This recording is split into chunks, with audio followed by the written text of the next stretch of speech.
What's wrong with Aaron Nola? Plus, we have some Would You Rathers next on Fantasy Baseball Today in 5.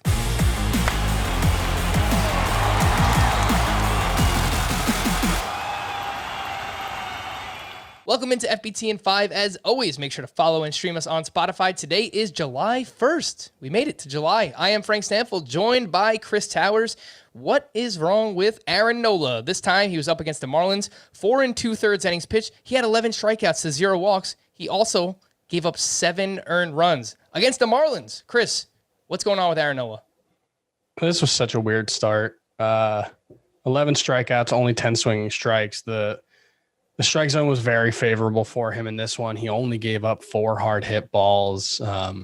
2 of them went for home runs. That's pretty unlucky. I don't know. He hasn't been quite as sharp as normal this season, but overall, I don't really think there's all that much wrong with Aaron Nola.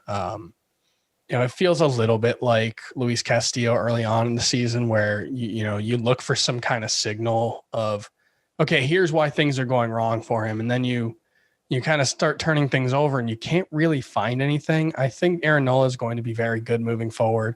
I still have him as a top 12 starting pitcher. I still think he's, one of the aces, and we've seen some inconsistency throughout his career, and, he always seems to figure it out. I think he will this time as well.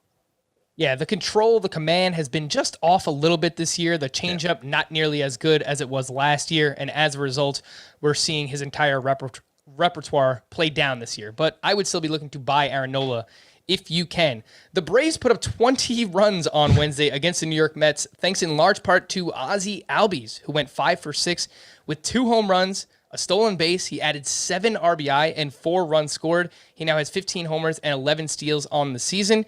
Chris, maybe Ozzie Albies should be ranked as the number 1 second baseman in fantasy. What do you think?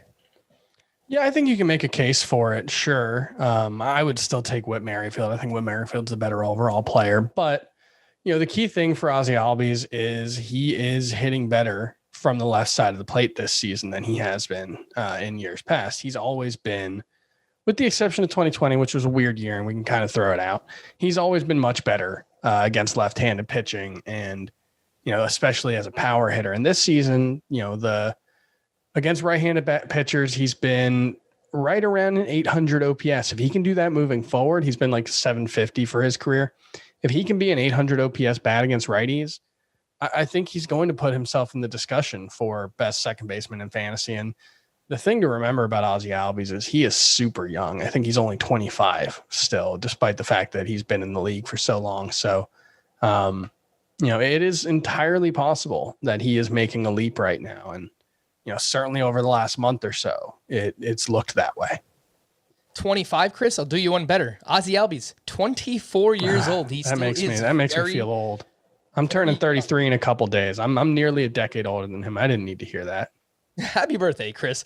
Would you rather? Let's play a little bit. Luis Urias or Willy Adames, both on the Milwaukee Brewers. They were down 7-0 in the first inning on Wednesday. They scored 15 unanswered runs. Luis Urias hit 2 home runs. Willy Adames hit a grand slam. Chris, who would you rather have, Willy Adames or Luis Urias? I like Urias a lot, but it's clearly Adames. What he's done since leaving Tampa Bay, it's like a 30 homer, 110 RBI pace while hitting 280. And you look at it and say, well, it's a small sample size, but 1, Milwaukee is a great place to hit. And 2, he famously had really, really bad numbers in Tropicana Field, his whole old home park with the Rays. He complained about how he didn't see the ball well with the lighting and the backdrops there. And his OPS was below 700. On the road, he'd been more like an 830 OPS guy. And that's pretty much what he's been since getting to Milwaukee. So I'm going to go with Adames there. Jon Gray and Kolby Allard both put up quality starts on Wednesday. And who would you rather have as a 2-star pitcher for next week? Jon Gray is on the road against the Diamondbacks and the Padres. Kolby Allard is at home for both of his starts against the Tigers and the Oakland A's. Would you rather Jon Gray or Kolby Allard?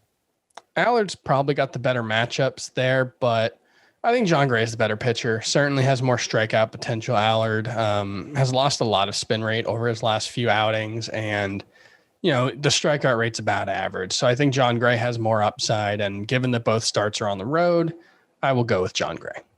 Last one for you, Chris. Bobby Bradley or Adam Duvall? Bradley hit 2 more home runs. He now has 8 in 20 games.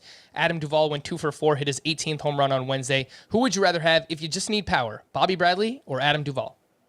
I'll defer to Duvall with the track record. Since the start of 2019, he's been on something like a 40 homer pace per 150 games. So I'll stick with him, but Bradley clearly has some upside as a power hitter, and he's playing pretty regularly for Cleveland. So there's a lot to like there, but I'll defer to Duvall for now.